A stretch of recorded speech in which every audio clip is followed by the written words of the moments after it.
हाय aspirants, very good evening. एक बार फिर से आप सभी का स्वागत है। My dear student, I know that कि आप सब लोग अपनी तैयारियों के अकॉर्डिंग तो अपनी तरफ से बिल्कुल तैयार हो। आपको पता है कि हाँ, कल का पेपर है और मैंने मैथ्स, रीजनिंग, इंग्लिश हर चीज बहुत अच्छे से तैयार कर ली है। काफी सारे मॉक की प्रैक्टिस करी है, काफी सारी स्पीड की आपने प्रैक्टिस करी और काफी सारे पिछले एग्जाम्स को देख करके आपने इंप्रूवमेंट भी किए हैं। लेकिन कुछ ऐसी चीजें होती हैं जो समटाइम्स हम जानते हुए भी गलती कर जाते हैं। इस वीडियो में मैं केवल आपको वही बातें बताने वाला हूं जो कल आपको नहीं करनी है। ऐसी मिस्टेक्स आपको कल बिल्कुल भी नहीं करनी है। तो सबसे पहली जो मिस्टेक्स आपको नहीं करनी है वो ये है कि ओवर टाइम। समझिएगा इस बात को। ओवर टाइम आपको किसी भी क्वेश्चन को नहीं देना है, एक्स्ट्रा टाइम आपको देना ही नहीं है।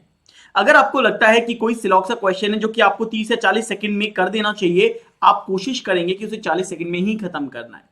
अगर आपको लगता है कि कोई पजल का क्वेश्चन है जिसका आपने टारगेट लिया हुआ है कि ऑलरेडी 3 मिनट के अंदर मुझे उस पजल को खत्म करना है, so do not give more time on it. अगर आप किसी भी क्वेश्चन में आप स्टक कर रहे हो तो आप उसको अपने ईगो पे नहीं लेंगे। आपको या फिर ये भी लालच नहीं लेके आना है कि मैं एक और एक्स्ट्रा मिनट देता हूं या 2 एक्स्ट्रा मिनट देता हूं, मेरा एक क्वेश्चन पूरा तैयार हो जाएगा। क्योंकि आपका वो एक्स्ट्रा टाइम, ध्यान रखिएगा, वो ओवर टाइम जो आप उस पर्टिकुलर क्वेश्चन को दे रहे हैं, एक्स्ट्रा टाइम जो आप उस क्वेश्चन को दे रहे हैं, हो सकता है कि आने वाले नेक्स्ट इजी क्वेश्चन के लिए आपके पास टाइम ही ना बचे। पहली चीज तो ध्यान रखिएगा, आपको कोई भी एक्स्ट्रा टाइम किसी भी पर्टिकुलर क्वेश्चन को नहीं देना है। आपको यह ध्यान रखना है कि इस क्वेश्चन के लिए इतना टाइम इनफ है, मेरे पास इतना ही टाइम है and I need to give my best. अपना बेस्ट देंगे और अगर आपको लगता है कि बहुत रेयर केस में कि ठीक है हो जाएगा, तभी आप वो चांस ले, अदरवाइज वो चांस ना ले। क्योंकि हो सकता है, मैंने बोला ना, आगे वाला इजी क्वेश्चन आपके पास टाइम ही नहीं बचेगा। ठीक है। सेकंड चीज जो आपको ध्यान रखनी है वो क्या करना है, वो है आपका नेगेटिव अटेम्प्ट। बस ये दो चीजें ध्यान रखना कि गाइस, आपका जो नेगेटिव अटेम्प्ट है ना, मोस्ट ऑफ द केसेस में ना आपके नेगेटिव अटेम्प्ट ने ही आपको हमेशा प्री देने से, प्री के एग्जाम को क्लियर करने से रोका है। समटाइम्स कुछ अच्छे बच्चे हैं जो 75 तक 80 तक अटेम्प्ट करके आते हैं और बहुत फक्र से बोलते हैं सर 80 अटेम्प्ट करके आया हूं। लेकिन जब मार्क्स आ रहे होते हैं तो मार्क्स आ रहे होते हैं 52, 53 या 54।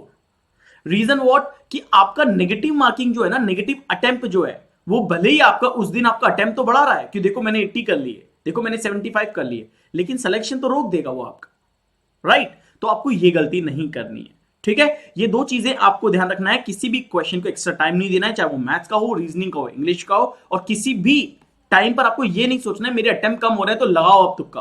आपको वो नहीं करना है, उससे बचते हुए आगे बढ़ना है।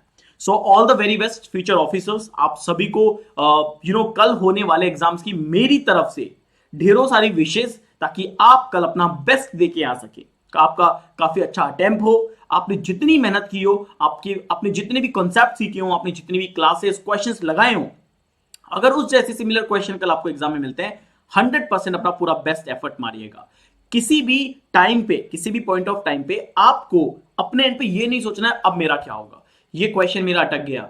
किसी भी क्वेश्चन पे आपको ये नहीं सोचना है मेरा अब नहीं हुआ तो क्या होगा। ऑलवेज थिंक पॉजिटिव और बहुत पॉजिटिव माइंड के साथ ही आपको कल का पेपर अच्छे से अटेम्प्ट करना है। ठीक है। एक बार फिर से all the very best future officers. मिलते हैं कल के एनालिसिस में। और अगर आपका पहली या दूसरी शिफ्ट में पेपर है तो इसी वीडियो के कमेंट सेक्शन में आप मुझे बताएंगे कि सर मेरा कल पेपर है। मिलते हैं आपसे कल के एनालिसिस के अंदर। Thank you.